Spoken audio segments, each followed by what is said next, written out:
Hello everyone, నేనైతే పల్లీలతో ఒక sweet చేశాను. మా ఇంట్లో 2 డేస్కి ఖాళీ అయిపోయింది. అంత టేస్టీగా ఉంటుంది. అదేంటంటే వేరుశెనగ గుళ్ళతో బొబ్బట్లు చేశాను. చాలా అంటే చాలా టేస్టీగా ఉంటాయి. వీలైతే మీరు కూడా ట్రై చేయండి.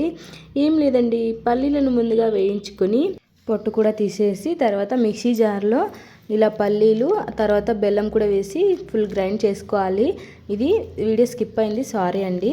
ఆ తర్వాత కొద్దిగా వేడి నీరు పోసుకొని మిక్స్ చేసుకోవాలి. ఇక్కడ వీడియోలో కనిపిస్తుంది కదా, ఆ కన్సిస్టెన్సీ రావాలన్నమాట. ఆ తర్వాత ఇలా నేను చూపిస్తున్నట్టుగా పిండిలో ఆ పూర్ణం పెట్టి ఇలా పూరిలాగా ఒత్తుకొని పెనం పైన 2 సైడ్స్ కూడా కాల్చి తీసుకుంటే రెడీ అయిపోయింది వేరుశనగ బొబ్బట్లు. చూసారా మన స్వీట్ పూరి ఎంత బాగుందో? అదేనండి వేరుశనగ బొబ్బట్లు. నేను సింపుల్గా పూరిలాగా పొంగింటే స్వీట్ పూరి అన్నాను అనమాట. పేరు మాత్రం చాలా బాగుంది కదా, దీనికి తగ్గట్టే. ఓకే ఫ్రెండ్స్, వీడియో నచ్చితే లైక్ చేయండి మరి.